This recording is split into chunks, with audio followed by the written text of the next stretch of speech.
C'est la fête, comme dit l'autre, et c'est le plus grand cuisinier du monde. Voilà, le plus grand restaurant du monde, encore pour la combienième d'année consécutive, classé avec ce qu'est Conti à Paris, merveilleux Guy Savoy.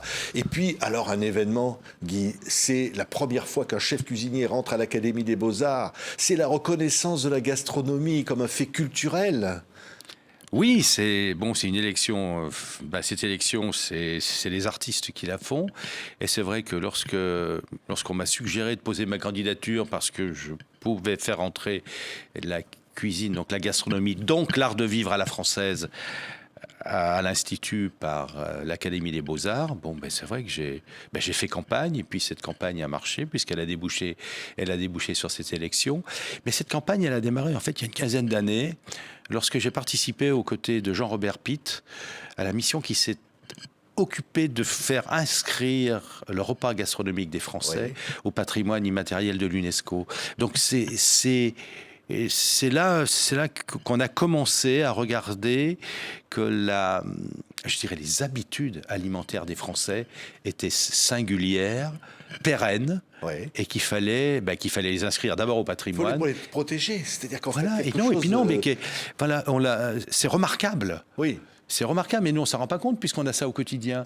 Mais notre art de vivre fait rêver la planète entière. Et je crois qu'aujourd'hui, elle est entre cette inscription au patrimoine de l'UNESCO et puis cette élection, parce qu'à travers moi, c'est la cuisine qui est élue. Hein, c'est pas, moi, je suis bon.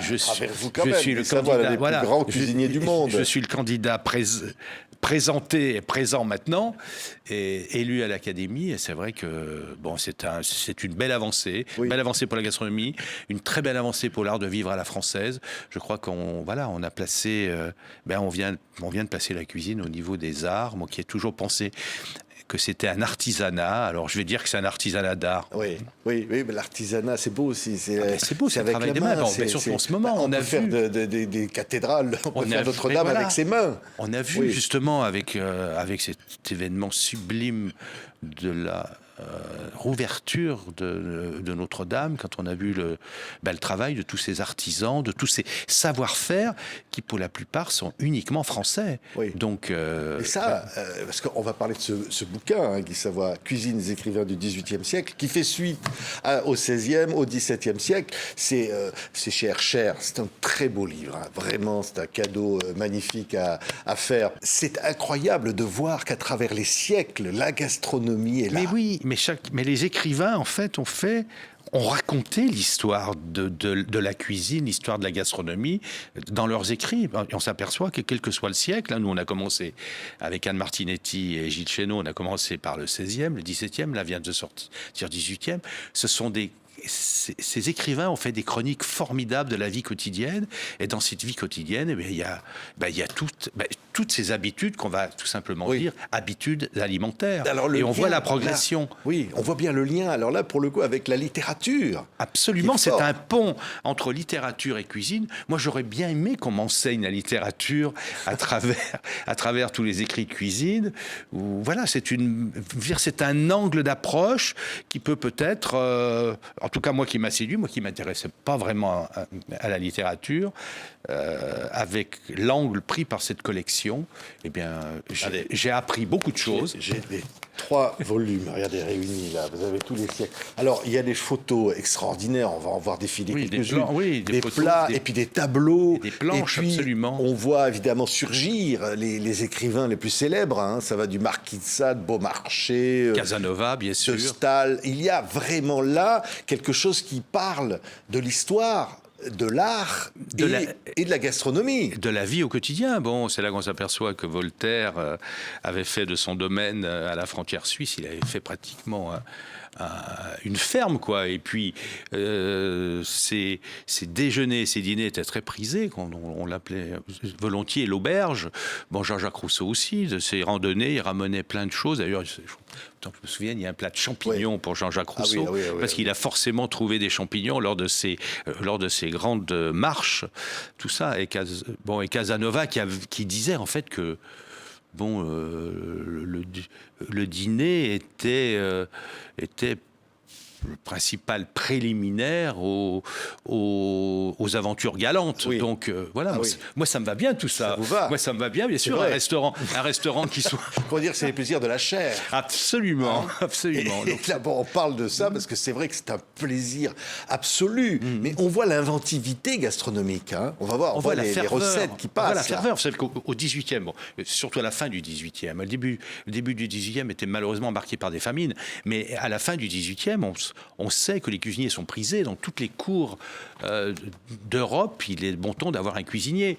Les aristocrates se mettent volontiers à la cuisine. Vous vous rendez compte, ils sucrent eux-mêmes leurs fruits. Avant, ils avaient les domestiques pour le faire. Ils s'entraînaient pour faire des omelettes. Ça devenait vraiment la cuisine devenait un acte à la fois culturel pour la faire et un acte social, parce que les dîners se sont limités en nombre de convives. Hein. Il n'y a plus des dîners de centaines de convives. On est un peu plus intime. Et puis on va progressivement à la fin du 18e vers la naissance des restaurants, tout simplement. Oui, la gastronomie. Alors, je regardais parce que voilà, et on peut se faire donc simplement une soupe royale d'ortie pain au parmesan. C'est voilà, on se croira. C'est simple, où il y a une brandade de chou-fleur au curry vert. Enfin oui, il y a des recettes. Je vois le coq au vin, bien sûr, traditionnel, la cuisse de lapin rôti farci à la berry. Oui, qui est servi avec des carottes. Oui. Et puis endive au jambon, ça paraît oui, mais simple, alors l'endive au jambon, on est quand même habitué. Oui. Alors je vais dire que c'est un peu ce que j'ai mis dans la notation, c'est le gratin de l'endive, mais parce que au lieu d'être allongée, l'endive, elle est en tronçon et placée verticale. Voilà, donc c'est une nouvelle manière de faire les endives au jambon, qui est encore plus gourmande que l'autre. Voilà. Alors, on va dire par exemple le maquereau grillé à la maître d'hôtel. Alors tout ça, ce sont des recettes qu'on peut faire. C'est pas des recettes compliquées. D'ailleurs, c'est très très bien expliqué. Entre deux, on rappelle l'histoire et on rêve et ça y est, on remonte dans le temps. Hein. Et tous les produits, moi j'ai voulu pour ces 3 ouvrages, je voulais que tous les produits soient trouvables sur n'importe quel marché en France. C'est ça aussi qui est important, parce que souvent si on utilise des produits qui sont difficilement trouvables, alors que ceci, vous vous baladez sur n'importe quel marché de France, vous trouvez bien sûr des maquereaux, vous trouvez du lapin, vous trouvez des choux-fleurs, vous trouvez un ananas qui est un dessert qui est autour de l'ananas rôti. Enfin, tout ça, oui, si on suit scrupuleusement la recette, on est sûr du succès de cette recette. Et alors, quand on voit défiler à côté de vous, Guy Savoie, les plats, alors que tous étaient confectionnés pour faire les photos du livre chez vous. Chez nous, bien sûr. Toutes les recettes avec Gilles Chénaud, on a mis les recettes au point, on les a exécutées. Tout ça a été mangé, j'imagine, depuis. Hein. Ça n'a pas... Ça a été... On avait vraiment fait les portions pour 4, 6 ou 8 personnes, ça dépend les recettes. Donc on est sûr des quantités, on est sûr des temps de cuisson et on est sûr du succès du résultat. Si on suit scrupuleusement ce qu'il y a dans le bouquin, on va arriver à ça. C'est pour ça, vous l'avez bien noté, l'énoncé de la recette est suffisamment précis pour qu'on n'ait pas de difficultés techniques. Oui, alors vous nous avez parlé de toutes ces recettes. Alors c'est vrai qu'il y a Voltaire, il y a Rousseau, Montesquieu, Diderot. Ce sont des gens pour qui la nourriture, ça comptait. Mais ça comptait bien évidemment, puisque c'était dans leurs écrits. Il y avait quand même des échanges, même au niveau parfois de leur famille. Je sais que Jean-Jacques Rousseau écrivait beaucoup sur ce qu'il mangeait, sur ce qui se passait autour de la table. Bon, ce sont des chroniques, hein, ce sont des journaux, ce sont des quotidiens du XVIIIe siècle. Et c'est bien que la cuisine qui est devenue gastronomie, a été prise en compte par tous ces gens de talent. Oui, mais quand on voit les siècles défiler, les 3 volumes, il y en aura encore, hein, on se dit, voilà, ça évolue comment à travers le temps? Parce qu'au fond, on se dit, on invente à chaque fois des nouvelles recettes, des nouveaux plats. Alors, je ne sais pas si on parle d'invention, il y a une évolution. C'est vrai qu'à la fin du 18e, ne serait-ce que la pomme de terre arrive chez nous. Elle était connue un peu partout. C'est une révolution, ça. Surtout en Amérique du Sud. Mais elle arrive chez nous. Et au début, elle était interdite à la consommation. Hein, elle poussait sous la terre et tout ça. Bon. Et grâce à Parmentier, d'ailleurs, qui enfin, l'anecdote dit qu'il mettait des vigiles pour surveiller ses champs de patates, on va dire, la journée, mais que la nuit, on pouvait y aller et se servir. Donc voilà, c'était... Et on pense que la pomme de terre a pas mal réglé les problèmes de famine qui étaient très nombreux au début du XVIIIe. Oui, alors quand on dit c'est un art de vivre, vous parlez beaucoup d'un art de vivre à la française. Il y a quelque chose qui raconte l'histoire de France, au bien fond. sûr, et très vite on s'aperçoit que, bien sûr, il y a la cuisine, mais toujours ça se passe autour de la table. Et chez nous, ça existe. Moi, je me souviens de ma fille qui était allée faire un stage en Angleterre, avait été surprise de voir que chaque membre de la famille qui rentrait à la maison ouvrait le frigo et se servait. Alors qu'elle a toujours été habituée à avoir la table familiale. Chez nous, ça existe, quoi. Aussi. Même si la semaine, c'est parfois un peu bâclé, je sais que les week-ends, on a tous des souvenirs de repas de famille ou entre amis où, on va faire le marché et après on prépare et puis on se régale. Donc ça, c'est né au fil des siècles. Oui. Et on a élargi, je dirais, la panoplie, parce qu'on a de plus en plus de produits. Cette diversité de produits a généré tous ces savoir-faire, hein, et on revient à l'artisanat et de se dire que voilà, tous ces artisans de la terre et de la mer nous donnent les bons produits, et puis tous ceux qui les transforment, les charcutiers, les boulangers, les fromagers, les vignerons, enfin, les cuisiniers, les chocolatiers, tout ce qui fait la richesse de notre gastronomie, continue d'évoluer, heureusement. Oui, c'est ce qui fait dire aussi, Guy Savoy, vous qui portez cette gastronomie française dans le monde, évidemment, là, le Golemio vous a mis combien, là? Les 5 toques d'or, et la bouche pas celle-ci. Donc on ne peut pas plus. Hein, là, c'est un plaisir. Quel est le plaisir, au fond? C'est de dire, quand les convives, on va dire, pas les clients, mais les convives viennent... Vous savez, la journée du cuisinier, il y a 3 temps forts. C'est d'abord l'arrivée des produits, le matin. Ça, c'est unique. Moi, quand je vois les homards ou quand je vois des carottes, tout de suite, j'ai des images de leur environnement. Je vois le homard marcher au fond de l'eau, je vois la carotte dans son champ. Ça, c'est évident. Après, on a la transformation. Elle est magique, cette transformation. On fait passer les produits de l'état de comestibilité à l'état de plaisir. Et tout ça instantanément. Et de l'autre côté de la cloison, dans la salle à manger, tout aussi instantanément, il y a des convives qui se régalent. Et moi, pour moi, c'est plus une passion, c'est une addiction. Et alors, entre la cuisine et la salle, il y a quelque chose, voilà, le plaisir se prépare comme ça. La salle doit être orchestrée de manière... Enfin, l'environnement, il doit y avoir... Enfin, moi, j'accorde beaucoup d'importance à l'art, donc j'ai la chance que François Pinault me prête des œuvres d'art, j'ai également les miennes. Je tiens à tout cet environnement, je veux que tout ce qui habille la table soit l'œuvre d'artiste. Il faut qu'il y ait tout un... J'aime pas le mot cérémonial, mais il faut qu'il y ait toute une mise en scène qui participe à ce bien-être, qui ne doit pas s'expliquer, qui doit tout simplement se ressentir. Oui.